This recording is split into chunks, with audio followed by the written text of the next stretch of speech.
Chapter 14. You are the children of the Lord your God. You shall not cut yourselves, nor make any boldness between your eyes for the dead. For you are a holy people to the Lord your God, and the Lord has chosen you to be a people for his own possession, above all peoples who are on the face of the earth. You shall not eat any abominable thing. These are the animals which you may eat: the ox, the sheep, and the goat, the hart, and the gazelle, and the roebuck, and the wild goat, and the ibex, and the antelope, and the chamois. Every animal that parts the hoof, and has the hoof cloven in two, and chews the cud, among the animals, that you may eat. Nevertheless these you shall not eat of them that chew the cud, or of those that have the hoof cloven: the camel, and the hare, and the rabbit, because they chew the cud, but don't part the hoof, they are unclean to you. The pig, because it has a split hoof, but doesn't chew the cud, is unclean to you. Of their flesh you shall not eat, and their carcasses you shall not touch. These you may eat of all that are in the waters. Whatever has fins and scales you may eat, and whatever doesn't have fins and scales you shall not eat, it is unclean to you.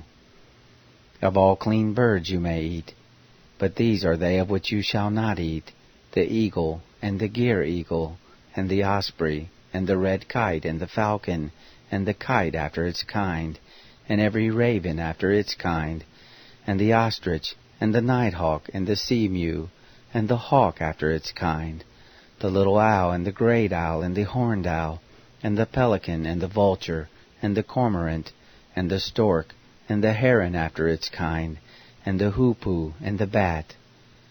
All winged creeping things are unclean to you; they shall not be eaten. Of all clean birds you may eat. You shall not eat of anything that dies of itself. You may give it to the foreigner living among you who is within your gates, that he may eat it, or you may sell it to a foreigner. For you are a holy people to the Lord your God. You shall not boil a kid in its mother's milk. You shall surely tithe all the increase of your seed, that which comes forth from the field year by year.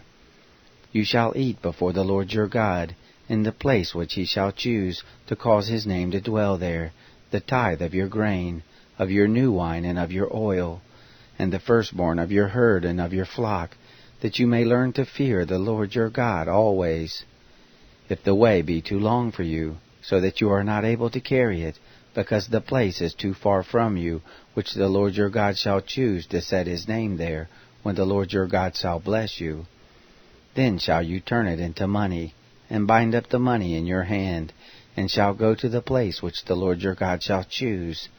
And you shall bestow the money for whatever your soul desires, for oxen, or for sheep, or for wine, or for strong drink, or for whatever your soul asks of you.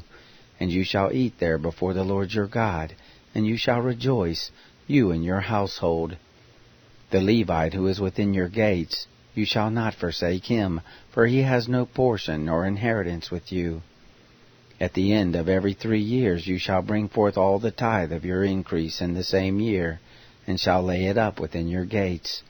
And the Levite, because he has no portion nor inheritance with you, and the foreigner living among you, and the fatherless, and the widow who are within your gates, shall come and eat and be satisfied, that the Lord your God may bless you in all the work of your hand which you do.